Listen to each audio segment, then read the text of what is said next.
What's going on, you lucky viewers, and in today's video this will be the very first DuckTales episode I've ever analyzed on my channel. The episode was Jaws, obviously a reference to the film Jaws directed by Steven Spielberg, and we begin with Lena already within the McDuck mansion, and from everyone's reaction with her being already inside just waiting for them, they seem to be trustworthy of her. Oh, and by the way, what Donald Duck had said in the beginning was, "I'm sure they'll be back soon, you can count on it." And I'm mentioning this scene because, come on, there is no way I was the only one that didn't understand what the heck Donald was saying. Alright, let me get into the true part of this video. Once the triplets and Scrooge arrive back into the mansion with the treasures they found, Lena uses a special gem passed down from her aunt. Eventually, it absorbs the coins from within Scrooge's vault, and so the Hunter's Stone becomes bigger by each second it doesn't have Scrooge's dime. We can definitely determine in this episode that Lena truly does care for Webby and the rest of the gang, but of course she mainly cares for Webby since she's basically a little sister to her. They go from pillow fights to wearing friendship bracelets to using the powerful, undying magic of friendship in order to conquer the spell of the stone. And yes, it's another show dwelling on the infamous magic of friendship.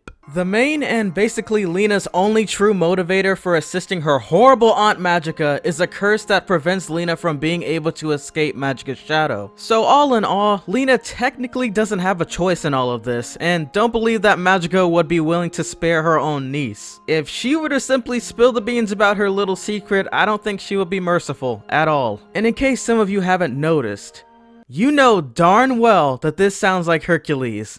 But the joke's on us because Disney owns that movie, so I'll let it go. Aren't we forgetting one teensy-weensy but ever so crucial little tiny detail?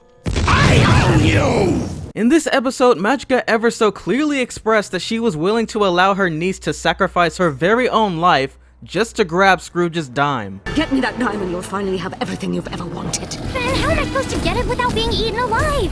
You figure it out. The only way I really feel Lena can be freed is as if she were to somehow deceive Magica. She could pretend to her as if she really did steal the dime, but that would be unlikely since Magica is her literal shadow at times. And I do understand that I'm going from practically discussing about an evil entity to a small joke, but I just had to mention this. A gag within the episode was a question about what part of Ireland Scrooge McDuck was from, and the funny part about that entire situation is that he's not freaking Irish. Scrooge McDuck is so obviously Scottish, it's not even a question that was made for good reasoning. That was clearly a ploy to tick him off. That's the media. Also, towards the end when Lena finally breaks the hunter spell through the magic of friendship, multiple people, including Flintheart, some other potential villains, and the Beagle Boys managed to steal truckloads of Scrooge's gold. You see, I put emphasis on Beagle Boys because I screwed up by calling them the Beagle Brothers in my overview, so I just wanted to redeem myself.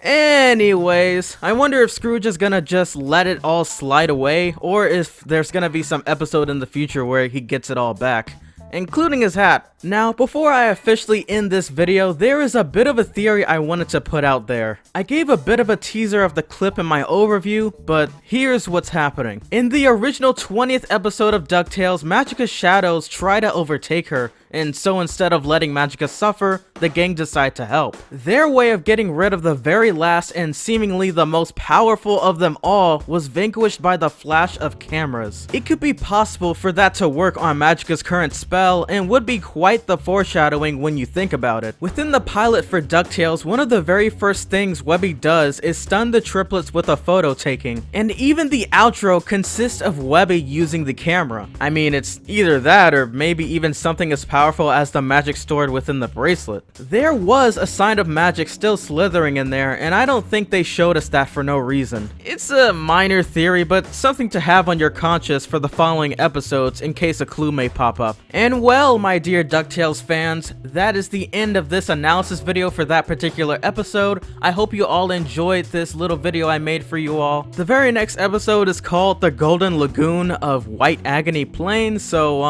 anything is possible. But as always, you wonderful viewers, I'll catch you guys in the next one. Peace!